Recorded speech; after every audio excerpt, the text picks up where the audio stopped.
What is your policy in reducing proposed budget in a certain department when in fact you do not have an expertise on the aspect of governance of that particular department? Halimbawa po sa judiciary at saka sa Department of Migrant Workers. Do you have experts that gives you guidance bago kayo mag-slash ng proposed budget ng isang departamento? Bukod po dun sa mga lumalapit sa inyo at nagpresent po ng kanilang proposed budget.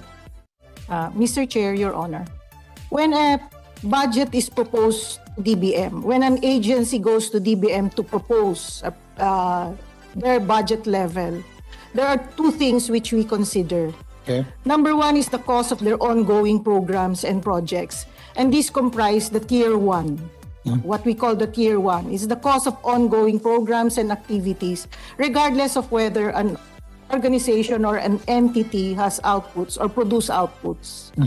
Number two, we now consider also the absorptive capacities of agencies and departments. Okay. Because in many instances, continuing appropriations are not used, or not even released during the year that it was appropriated. Let's start with the Department of Migrant Workers, which I'm the committee chair.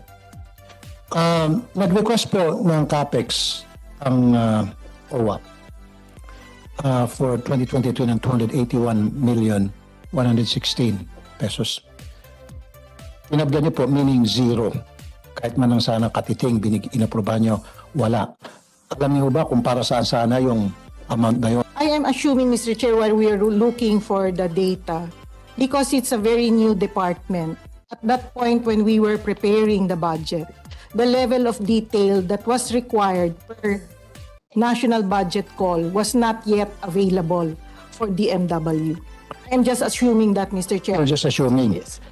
Yung 281 million na ni-request po ng OWA, tagal na po yan. Time and time again, they've been requesting amount para sa kanilang CAPEX. And time and time again, palagi niyo po tinatabla.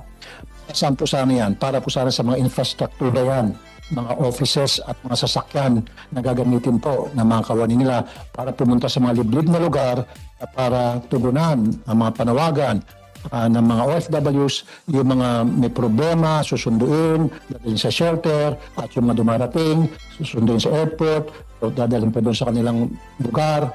And kinatas niyo po yan, you're acting like God.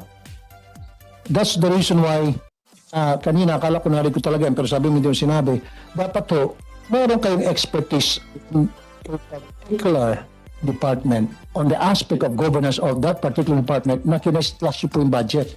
Hindi kayo slash na slash.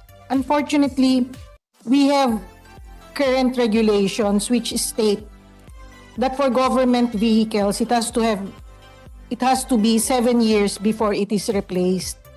So, probably that's the reason why yung 6-year-old vehicle ng OWA hindi pa ho napapalitan. That is true to all departments and agencies. So, we provide a vehicle after the 7-year period and after they submit an inventory of vehicles. So, ano po yan? Batas po natin yan? It's a COA guideline, Your Honor. Okay. Nito pong huli, ito pong pandemic na ito, binigyan natin ng OWA ang authority to rent motor vehicles, especially for OFWs.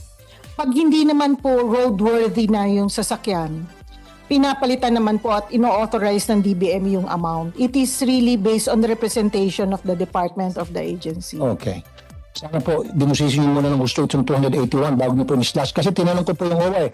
Kayo mo ba ay tinanong muna o pinagsubmite ng mga dokumento to your budget being slashed? Wala. Sabi wala po eh. Basta din-slash na lang. They didn't even ask for documents from us.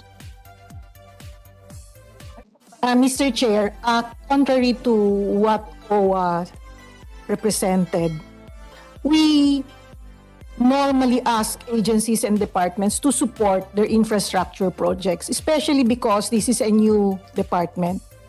We're extra sensitive to new departments. And Oh, it's not a new department. no, DMW. Okay.